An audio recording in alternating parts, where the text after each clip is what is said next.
The official narrative has long painted the Battle of the Little Bighorn as a heroic last stand, a gallant cavalry charge against overwhelming odds, where Lieutenant Colonel George Armstrong Custer and his men fought to the death in glorious defiance. But the truth is far darker.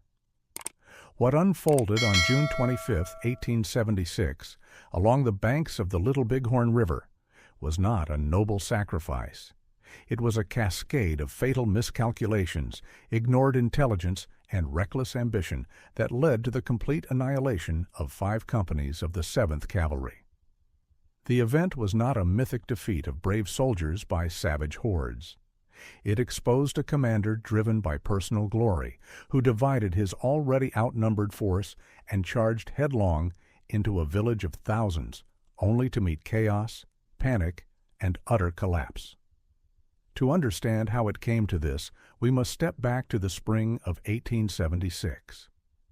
The United States government had demanded that the Lakota, Cheyenne, and Arapaho bands return to their reservations or face military consequences. Many refused, gathering instead in the vast grasslands of Montana Territory to hunt and resist. The Army launched a 3-pronged campaign to force compliance.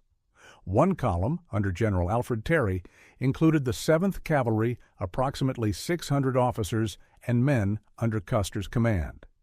Custer, a Civil War veteran known for bold, aggressive tactics, had earned a reputation for daring raids and rapid marches. Yet beneath the surface lay a man haunted by fading fame, desperate to reclaim his place in the public eye. He had refused Gatling guns that would slow his advance, declined additional cavalry support, and pushed his exhausted regiment through grueling night marches, averaging nearly 30 miles a day, driven by the fear that the Indians would scatter before he could strike.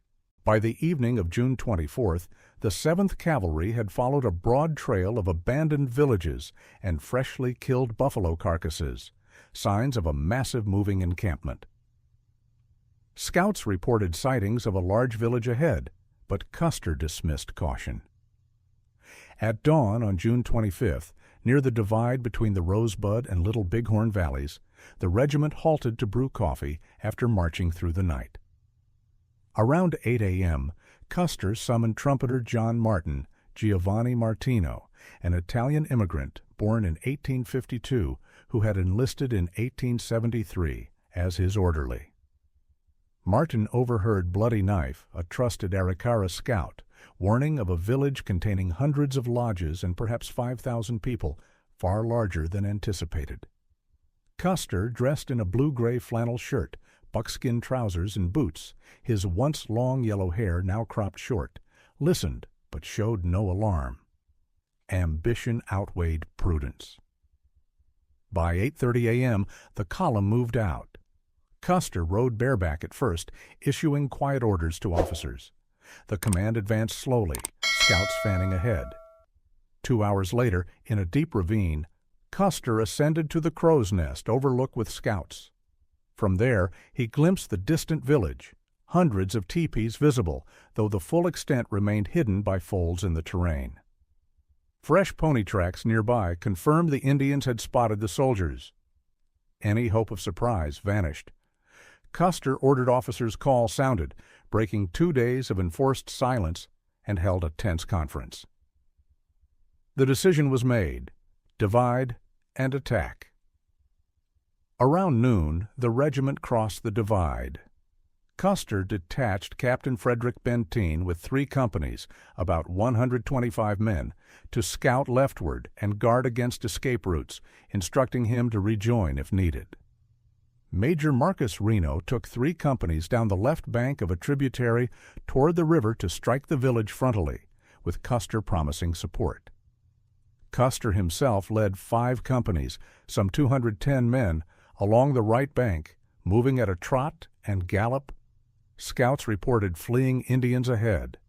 An old teepee containing a dead warrior burned nearby, set ablaze by scouts. From a vantage point, more Indians were seen retreating toward the river. Custer ordered Reno to charge across and attack, claiming he would support from the flank and bring Benteen to close the trap. Reno crossed the Little Bighorn around 3 p.m. and advanced into the valley. Custer's battalion swung right, climbing ridges for a view. From a high hill about a mile downstream, Custer and Martin gazed down. Hundreds of teepees stretched across the valley floor. Women, children, and ponies moved about, but no warriors in sight. Custer, peering through field glasses, declared the Indians asleep or unaware. In a moment of elation, he removed his hat, waved it to his men below, and shouted, "Hurrah, boys! We've got them. We'll finish them up and go home." The troops cheered. It was a fatal delusion. The village was not asleep. It was awakening to defend homes and families numbering perhaps 7,000 to 10,000 souls, with 1,500 to 3,000 fighting men. Custer pressed on at speed, descending into a ravine leading toward the river. Around 3:30 p.m., he halted Martin. "Orderly," he said, "I want you to take a message to Captain Benteen. Ride as fast as you can.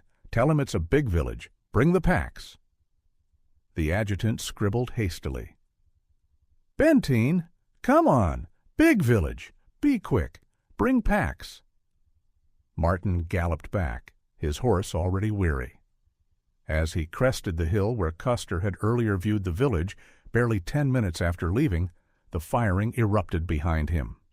Warriors emerged from concealment, waving robes and shooting.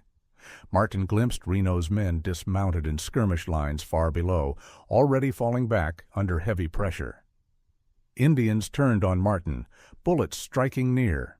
One grazed his horse's hip, drawing blood he noticed only later. Martin pressed on, horse faltering in the heat. He found Benteen approaching around 4 p.m., delivered the message, and relayed that the village was large and Custer likely charging through it. Benteen read the note, questioned the exhausted horse, then sent Martin to rejoin his troop with a fresh mount. The pack train lagged miles behind. What followed for Custer's battalion remains reconstructed from terrain, cartridge cases, skeletal remains, and Indian accounts.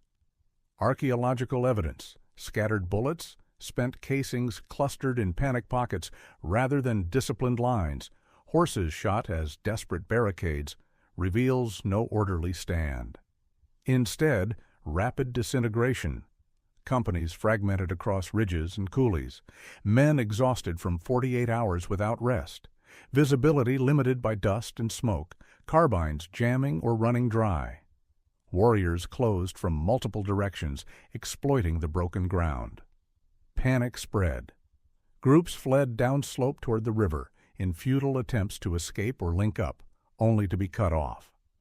Forensic analysis of bullet distributions and body positions shows men shot from close range in chaotic close-quarters fighting, not heroic volleys from a fortified hill.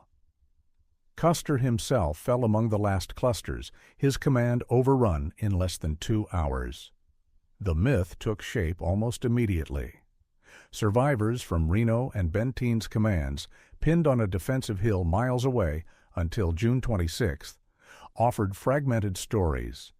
Newspapers transformed annihilation into tragedy. Custer, the martyred hero, encircled yet defiant. His widow, Elizabeth, and supporters shaped the legend, emphasizing gallantry over recklessness. The Army, embarrassed by the defeat amid ongoing campaigns, allowed the narrative to deflect blame from broader policy failures. It served a nation eager for frontier conquest, casting Custer as victim of barbarism rather than architect of his own destruction. Yet the ground itself tells a different story. Artifacts lie scattered in disorder, not in neat battle lines. Indian testimonies describe warriors overwhelming fragmented groups, driving them in terror across ravines. No grand stand, only desperation, exhaustion, and collapse. In the end, the Battle of the Little Bighorn stands not as proof of American heroism against impossible odds. It exposes something more unsettling, how ambition, overconfidence, and refusal to heed warnings can turn a commander into the instrument of his men's destruction. The true story was never meant to be remembered as legend. It was meant to be forgotten or reframed, lest it reveal the cost of hubris in the face of a people fighting for their existence. The ridges along the Little Bighorn still hold their silence, guarding a truth far darker than any monument dares admit.